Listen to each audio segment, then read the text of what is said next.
I'm Paula Green D'Amico, and welcome to Make a Long Story Short, the podcast. Every one of us has a story to share. Some of us have a short story, others a novel, and still others a trilogy, maybe a trilogy times two. One thing is for sure, every day is an adventure. All we have to do is open the door and let life come in. Welcome to the new normal, or as I like to call it, #reset button. COVID-19 has brought us to a whole new place. Actually, it's brought us back to a place where we used to be. Simpler times, quieter times, more family time, more time to think, write, create, love. More time to do the things that we've been asking for time to do. And time to just sit still. But sitting still for me and a few of my other friends, not so easy. They are ready to share their stories with you in a special edition of this podcast. May these stories make you smile, give you hope, inspire you, and lift you up. So while life is on pause, why don't you sit back, relax, hit the play button while we make a long story short. Nikki Benatovich is the owner and creator of Cosmic Lotus Yoga and Wellness. But if you've ever met Nikki here in Buffalo or at a number of shows across the country, you probably know Nikki for the jewelry portion of her business. So that would be Cosmic Lotus Jewelry. Cosmic coming from one of Nikki's favorite gemstones, Lotus, a symbol of new beginnings. Now, I met Nikki several years ago just as she was making that leap out of the corporate world and staking her claim as a business owner, a solo entrepreneur, a truly gifted artisan, which is a little ironic because in her eyes, Nikki says that she never thought of herself as a creative person. But looking at these pictures, you're probably finding that hard to believe. It's also hard to believe that we are in the middle of a pandemic and life as we know it has come to a halt. It's pretty scary if you're a business owner. It's pretty scary for everyone. But there is a way to navigate through this new normal. And in this edition of To Make a Long Story Short, Nikki steers us through some of those roadblocks.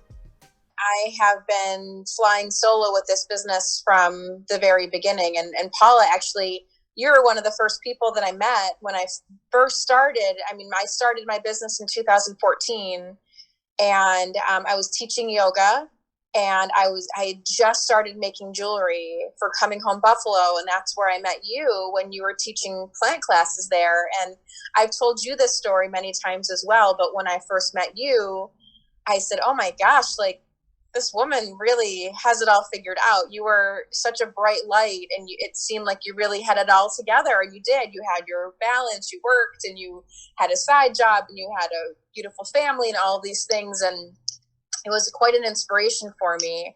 But I realized very quickly that, I kind of had a hustle to figure out what I wanted to do. And for me, that meant if I had to travel and I had to go and find shows outside of Western New York and get my name out there, so be it.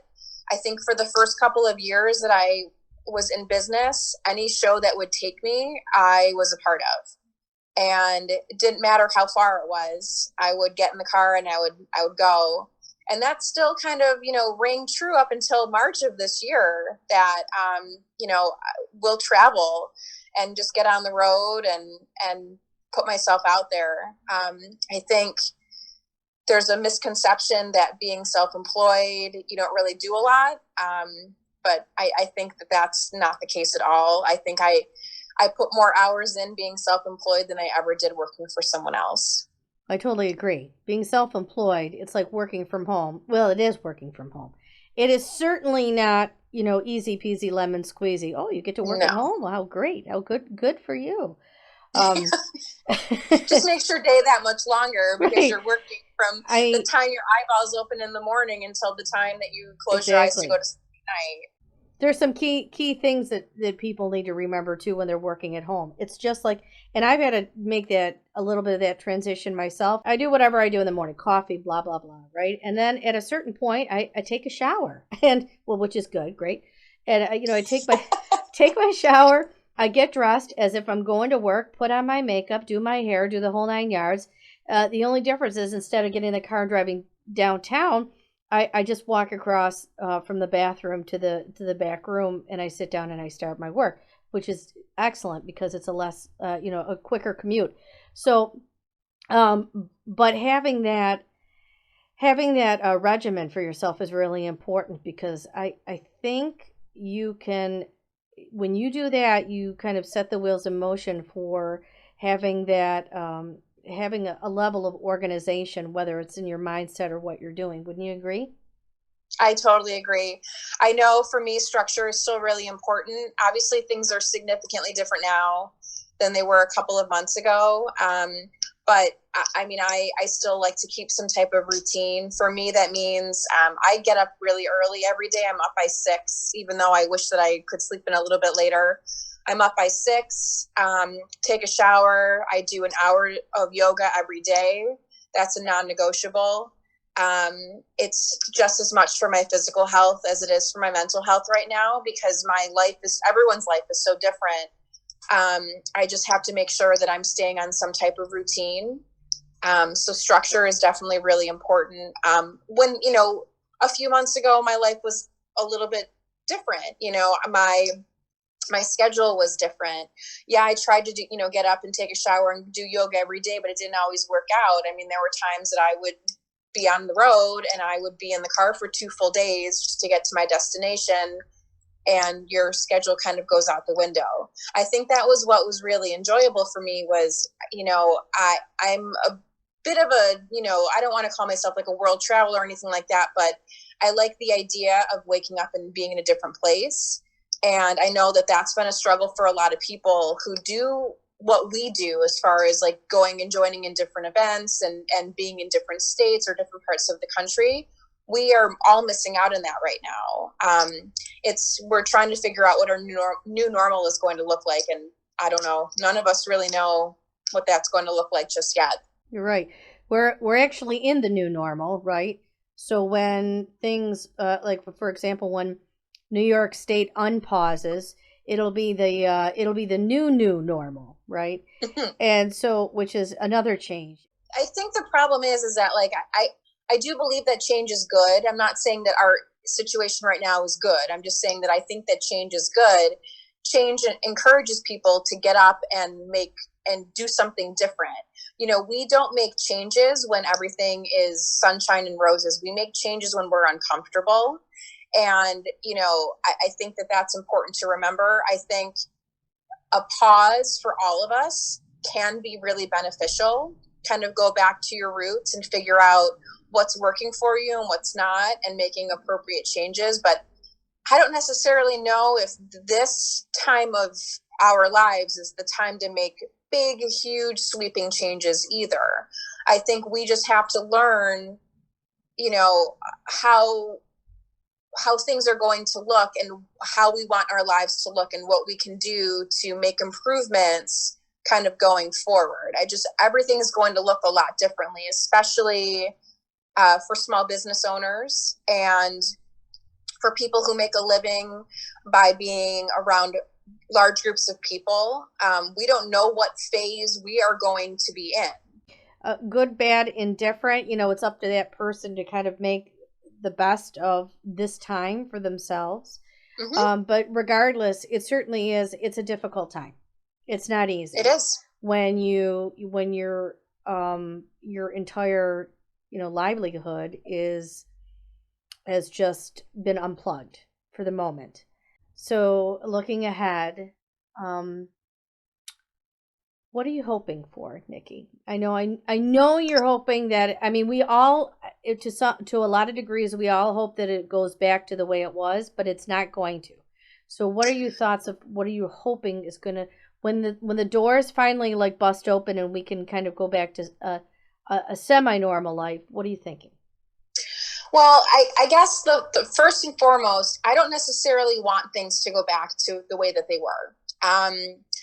I think that for all of the struggle that a lot of us are experiencing right now, and I will include myself in that, there's been a lot of good as well. There's been a lot of kindness and generosity and support from our community, which I think is amazing. And I will stress that the most important thing in all of this right now, and this, I'm sure this is true for everybody, the most important thing is that people are staying healthy and that they are following the directives that are in place to keep us safe, staying home, limiting your exposure to other people, all of those things. That is first and foremost, and that is always front and center in my brain, that I want my people and the community to be healthy and safe. That's number one. On a personal note, though, as far as what I want things to look like or how I expect things to go, there is a really big struggle for self-employed people and small business owners that we are trying to pivot from where we were and how we used to do business to where we are right now. And it's a huge burden, and it's a financial struggle. It is overall mentally very, very stressful. So I would say that we certainly want things to open up. I certainly do. I would love to see people again and be back to whatever we're going to consider normal once things are safe for us to be out in the environment. However, we don't really have a whole lot of answers for what we're supposed to do in the meantime. And, I'm hoping that, I'm trying to spread some positivity and some love and some healing to people as best as I can. And hopefully those of us that do our small businesses for a full-time gig like me, hopefully my business is still standing when this is all over. And we talked about when things are going to start reopening. I mean, who knows? Who knows what that's going to look like? And our way of doing business is going to be completely different. So I am working on a couple of things behind the scenes as usual. I'm always my brain's always going. So I am thinking of some alternatives and other ways of getting myself out there and getting my product out there and things like that. But I don't know. I guess that's like my long-winded way of saying, we don't know what it's going to look like. And, the most important thing is for people to stay safe and healthy. And we hope that everything will kind of work itself out once we start to reopen. So as you have some time to sit home and do a little creating, mm-hmm. what item or I guess I'm going to ask what item do you think that you've put together that just kind of takes this whole experience that we're going through and kind of wraps it up in one little package? I will say, for the first few weeks of quarantine, I did not create. This seems to be a common theme among people that are, I guess, a little bit more on the creative side. There was just too much going on. Everything was so overwhelming, and there was a lot of fear, and there was a lot of uncertainty. And I've spoken with a lot of my friends who do some type of creative work, and we were all in the same boat. We didn't do anything for the first few weeks. And then it seemed like the veil started to lift a little bit, and people were getting a little bit more antsy. And I know for me, my brain just kind of kicked back into overdrive and said, okay, like we need to do something here. And a few weeks ago, maybe 2 weeks ago or so, I had this idea in my brain about a specific combination of stones and healing gems that I thought would be good for people that were feeling what I was feeling. So I put together a little mini offering. I sent them out, and people are really happy with them. And since then, I'm just kind of going through my inventory and making new product as it kind of jumps up. Malas are always good. I've actually had quite a few phone consultations with people and doing healing work over the phone. That's been necessary, and it helps me just as much as it helps someone else, to feel connected. And even though we can't be in the same room together, just to be able to talk to someone and share and be able to offer some guidance and some support has been good for me and good for my clients too. What has been the brightest spot? What has been the moment, maybe, or the day, or maybe something somebody said to you that it just gave you such a lift that you'll never forget it? There have been quite a few instances of just kindness and people just showing their generosity towards others, and hearing my story and some of the struggles that a lot of self-employed people are facing with unemployment and trying to, get our bills paid when landlords might not be offering rent relief like mine and things like that. It's been a bit of a struggle, but the more vocal I get, I find that the more people are just giving. And it's hard for someone like me who I do not accept gifts very well. I realize that my body doesn't know the difference between good news and bad news. It's still, which is really like a surprising thing. I'm in my 40s. I should be able to digest good news in a different way than bad news, but my body doesn't know. It just seems like it's all stressful. But I had one day in particular, about maybe 2 weeks ago, that my doorbell rang several times and people were literally just leaving things on my doorstep for me.